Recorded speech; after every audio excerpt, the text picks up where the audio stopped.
मित्रांनो, मी शुभम खेडेकर तुमचं पुन्हा एकदा नव्याने यूट्यूब चॅनलमध्ये स्वागत करतो आहे। तर मित्रांनो, आजचा व्लॉग हा अचानक झालेला आहे आमच्या काकीच्या हट्ट्यामुळे। इथं बसले आणि आता आम्ही आहोत पाटणला, हॉटेल इथे नाश्ता करतो आहे। सकाळी 7 वाजता चिपळूण पासून आम्ही निघालेलो आहे आणि चिपळूणमधून निघालेलं आहे आणि या पुढचा प्रवास पाटण ते सांगली विथ फॅमिली। सकाळी चिपळूणला आम्ही 7 वाजता निघालेलो, त्यानंतर अचानक इथे आलो काकीने सांगितलं की काहीतरी आठवण अशी बनवू आपलं व्लॉग मेमरीज म्हणून। तो आता मल्हारपेठमध्ये आलेला आहे। सकाळी 7 ते 2.5 तास लागला। बाकी कोयना ते पाटण पण आले, रस्ता बेकार आपलं सेम मुंबईगाव हायवे, आपला मुंबईगाव आहे का बऱ्यापैकी झालेलं आहे, पण हा हायवे लयच बेकार, गोवागड कराड हायवे। आणि आता मी मल्हारपेठमध्ये नाश्ता करायला बसलो आहे फॅमिली, इकडे काकी आहे। तर चला मग नाश्ता करूया आणि पुढचा प्रवास आपण पाहूया कसा होतोय, कसे रस्ते आहेत, बघूया काय चेंजेस वगैरे झालेत काय। बाकी इकडचं वातावरण मस्त आहे, पुढे तुम्हाला चांगलीच हे वातावरण दाखवतो, तिकडे काही शेतीही दाखवतं जाता। बघूया पुढचे काय त्याचं तुम्हाला आम्ही अपडेट्स देतो। माझ्यासोबत कंटिन्यू व्लॉग बघत राहा, व्हिडिओ स्किप करता। तर आता आमचा मल्हारपेठला नाश्ता करून झालेला आहे। तर आता आम्हाला इथून सांगलीला साधारण 2 तास लागतील, हो ना ती 2-2.5 तास लागतील। हां, 2-2.5 तास लागतील जायला। तर चला मग जाऊया, आता पुढचा प्रवास कसा होतो तुम्हाला या व्हिडिओच्या माध्यमातून दाखवतो। तर चला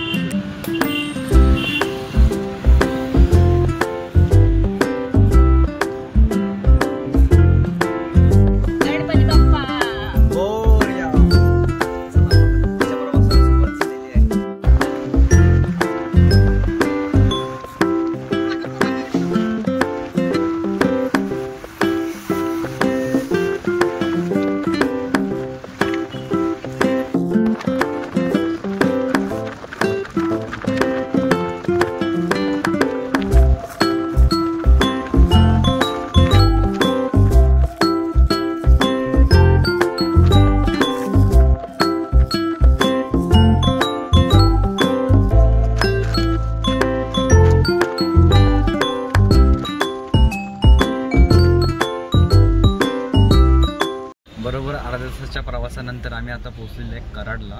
मल्हारपेठ टू कराड अर्धा समावे लागला, काय म्हणतेस तू? आणि आता इथं आम्ही ट्रॅफिकमध्ये अडकलेलो आहे, तुम्हाला ट्रॅफिकमध्ये दाखवलं ही गाड्यांची गर्दी आहे बघा। पुणे बेंगलोर हायवेचं काम चालू आहे।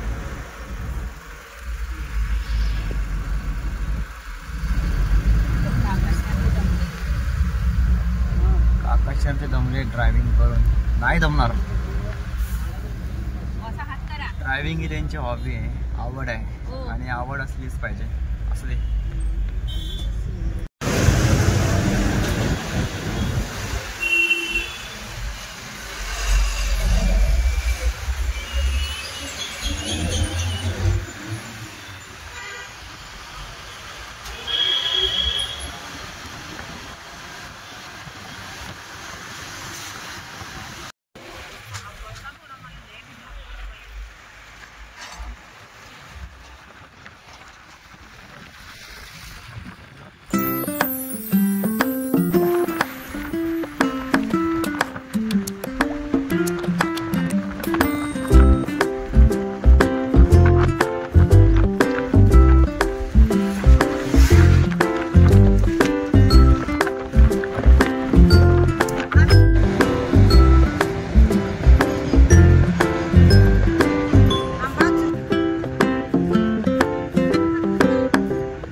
आणि पूर्ण एकरमध्ये प्लेन शेत,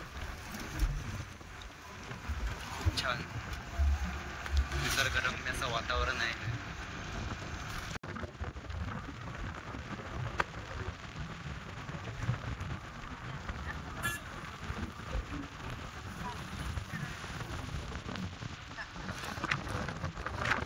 सकाळी बोलल्याप्रमाणे बरोबर आम्हाला इथं सांगलीमध्ये यायला 2.5 तास लागले आणि आता आम्ही 5 मिनिटांनी 5 मिनिटांच्या आत आम्ही आता घरी पोहोचलो. बरोबर ते चिपळूणपासून ते सांगली हा प्रवास 5 तासाचा आहे. यामध्ये आम्हाला चिपळूणनंतर आपलं कुंभारली घाट लागला, कुंभारली घाटानंतर कोयना नगर लागलो, कोयना नगरनंतर कराड पाटणला, पाटणनंतर आम्ही मंगळपेठला नाश्ता केला, त्यानंतर कराड इस्लामपूर आणि आता सांगलीला. सांगली आता माधवनगरमध्ये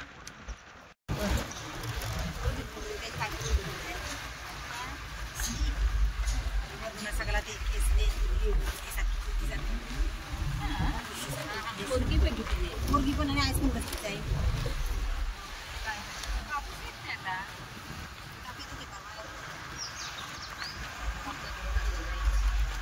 on this.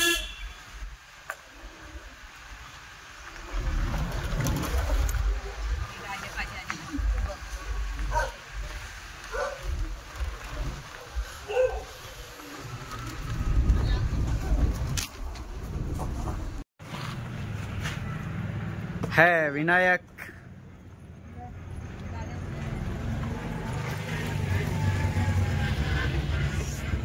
सिद्धी कुठे गेली? झालं झालं झालं झालं लाजल्या. ए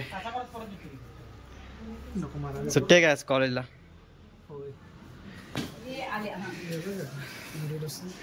यायला म्हणण्या बघ अजून आहे चांग.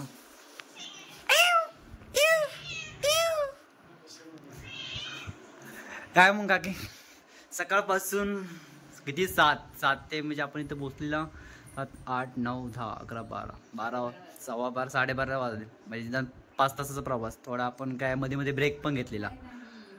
कसा वाटला एकदम सकाळपासूनचा प्रवास? एकदम छान. हां आणि या कोकणापासून तर गार एकदम छान आणि या घाटावाल्या पण एकदम छान वाटलं. छान म्हणजे आपल्या इकडे कोकणात तर आता जास्त निसर्गाचा तो वेगळाच हे आहे आणि तिकडे गरमी आणि इकडे थोडं नॉर्मल टेम्परेचर आहे इथे. हां हवामानामध्ये थोडाफार फरक आहे इथे.